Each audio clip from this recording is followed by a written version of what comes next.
11 दफा नहीं ओडिशा माध्यमिक स्कूल शिक्षक संघ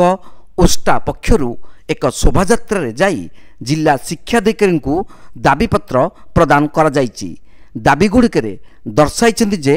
योग्य विद्यालय को अनुदान प्रदान 226 और 399 विद्यालय को सप्तम वेतन प्रदान चुक्तिभित्तिक शिक्षक ठिका उच्छेद क्रीड़ा शिक्षक को टीजी स्केल प्रदान अवसर बयस 62 को वृद्धि आदि दाबी रही।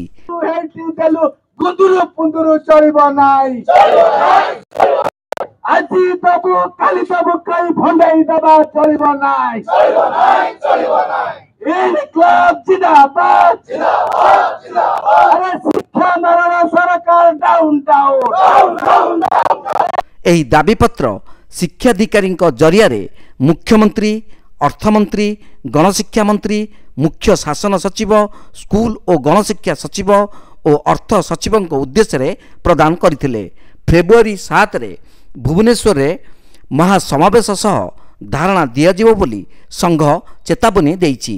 दाबीपत्र देवा समय रे जिला सभापति विजय कुमार बराल, संपादक विभुदत्त नायक, कार्यकारी सभापति पवित्र मोहन दान, लक्ष्मीधर उपाध्याय, प्रताप चंद्र पलाई, तरुण नायक, प्रशांत स्वाई, रूपश्री छोटराय, विवासिनी नायक और पुरी जिलार 11टी ब्लॉक रु 500 रु ऊर्ध्व शिक्षक शिक्षयित्री जोग देइथिले। दीर्घ 25-30 वर्ष काम कला परे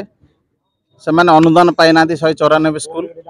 एवं जो शिक्षक माने 30 वर्ष काल बिना वेतन रे खटिला परे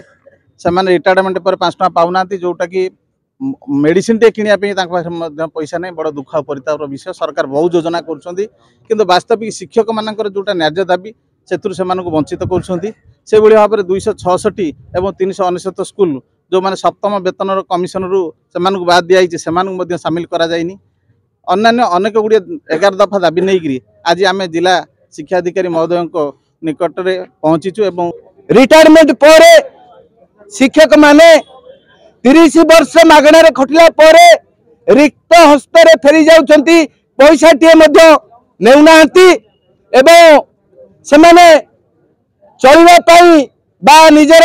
स्वास्थ्यगत पई से औषध किनिबा पई तांका पाखरे 5 टंका नाही। 2800 ग्रेड पे भाई माने